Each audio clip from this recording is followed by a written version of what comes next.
పాకిస్తాన్లో లాహోర్ అనబడే ఒక పట్టణం, ఇది చాలా ఫేమస్ కదండి. లాహోర్ అంటే ఆల్మోస్ట్ అందరికీ తెలిసే ఉంటుంది. ఇక్కడ లాహోర్ కన్వెన్షన్ అని చెప్పి ఒక ఈవెంట్, ఒక ర్యాలీ ఎవరు నిర్వహించబోతున్నారు అంటే సయ్యద్ హఫీజ్ అనబడే ఒక కరుడు కట్టిన తీవ్రవాది. చూడండి పాకిస్తాన్ ఎంత గొప్ప దేశము అంటే తీవ్రవాదులు రోడ్ల మీదికి వచ్చి ర్యాలీస్ కూడా నిర్వహించగలరు. వీళ్ళకి పాకిస్తాన్ ఆర్మీ అలాగే వాళ్ళ పోలీసులు సెక్యూరిటీ ఇస్తారు. సో ఇప్పుడు ఈ ర్యాలీ అన్నప్పుడు ఏంటంటే ఒక అతిపెద్ద ఈవెంట్గా వాళ్ళు అభివర్ణిస్తున్నారు. ఇందులో మీకు ఐఎస్ఐఎస్ అలాగే హమాస్ నాయకులు, మీకు లష్కరీ తాయిబా, మెయిన్గా లష్కర్ లీడర్స్ అనేవాళ్ళు పాలు పంచుకుంటారు. జైషీ మహమ్మద్కి సంబంధించిన ఇవన్నీ కూడా వరల్డ్ ఫేమస్ తీవ్రవాద సంస్థలండి. సో ఈ మహానాయకులందరూ ఇక్కడికి వస్తారు. ఎక్కడికి? లాహోర్కి వస్తారు.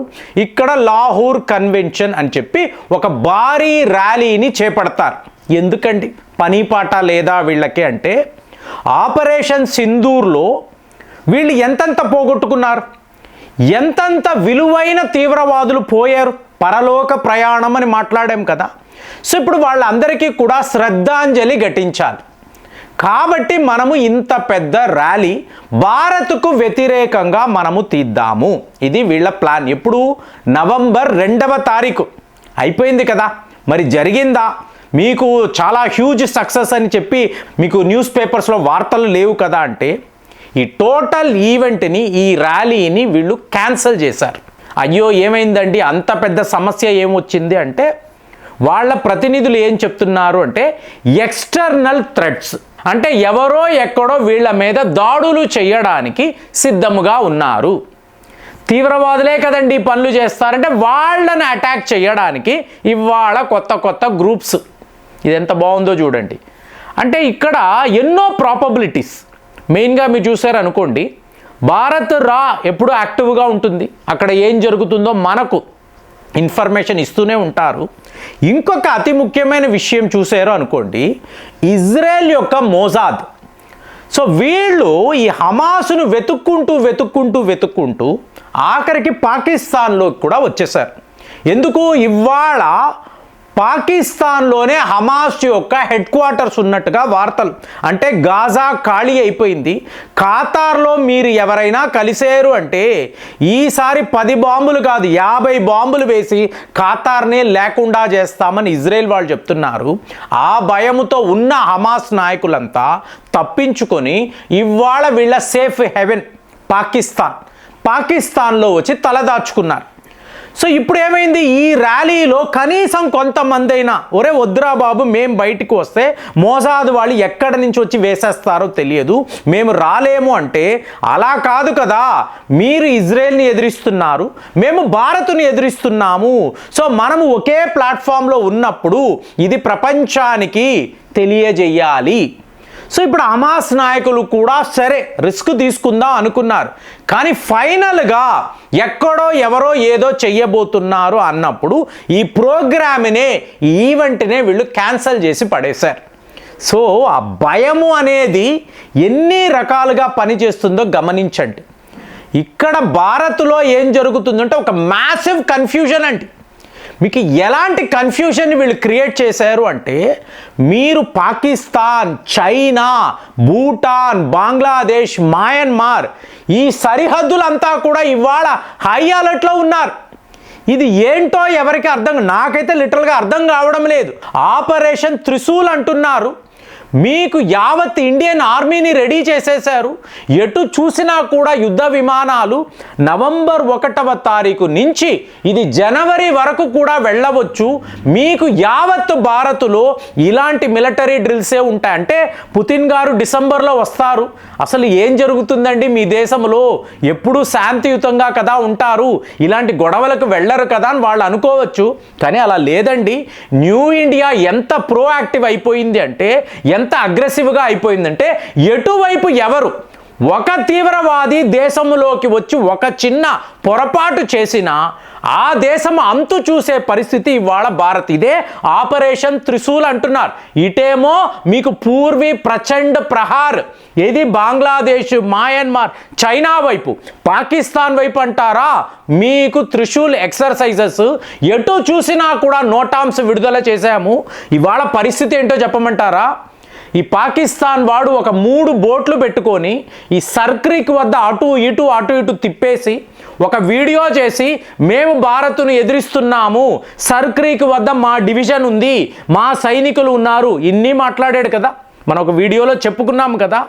ఇవాళ కరాచీ పోర్టు వద్ద పరిస్థితి ఏమిటి అంటే ఆపరేషన్ సింధూర్ మీకు పార్ట్ 1లో ఏం జరిగిందో ఇవాళ ఆపరేషన్ సింధూర్ 2 వీళ్ళు ఎక్కడ చేయబోతున్నారో అని అనుకొని, అందుకే కదా ఈ లెవెల్లో త్రిశూల్ ఎక్సర్సైజెస్ జరుగుతున్నాయి.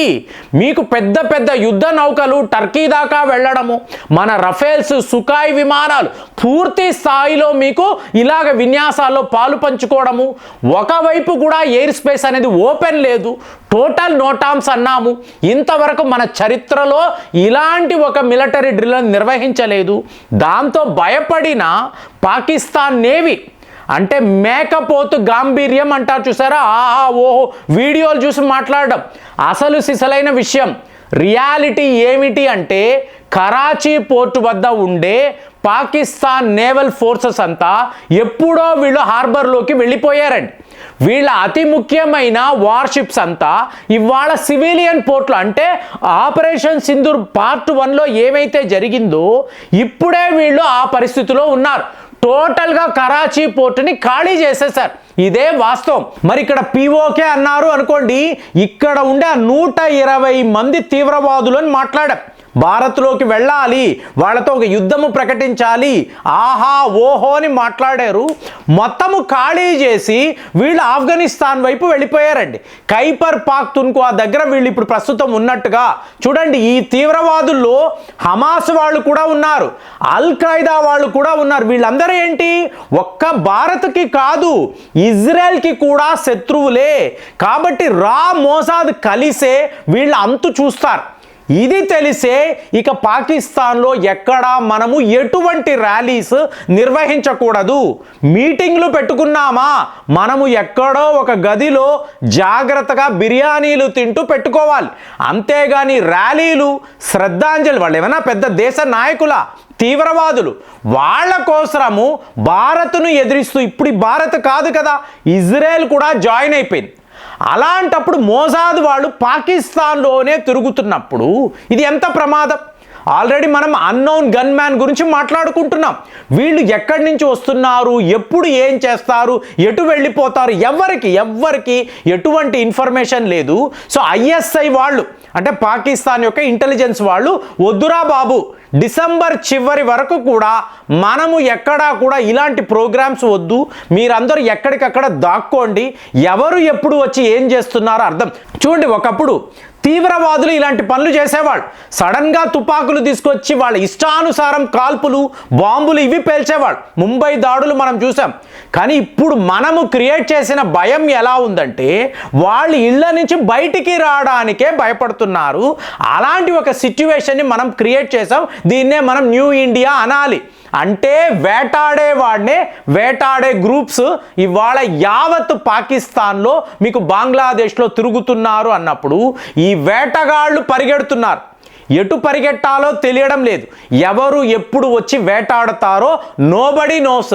అట్లాంటి ఒక అద్భుతమైన సిచ్యువేషన్ ఇవాళ పాకిస్తాన్లో ఉంది, బంగ్లాదేశ్లో ఉంది. అంటే అసలు మనము ఏ లెవెల్లో ఆలోచించాము, ఏ లెవెల్లో ఈ వ్యూహాన్ని రచించాము. యుద్ధమే చెయ్యకుండా ఒక ప్రాక్సీ వార్ అని వాళ్ళు మాట్లాడతారు. అదే ప్రాక్సీ వార్ మనము ఇవాళ పాకిస్తాన్, బంగ్లాదేశ్ మీద చేస్తున్నాము. అంటే ఇట్లాంటి ఒక వార్త విన్నప్పుడు అసలు మీకేమనిపిస్తుంది మీరు కామెంట్స్లో తెలియజేయండి. మళ్ళీ వచ్చే వీడియోలో కలుద్దాం. జై హింద్.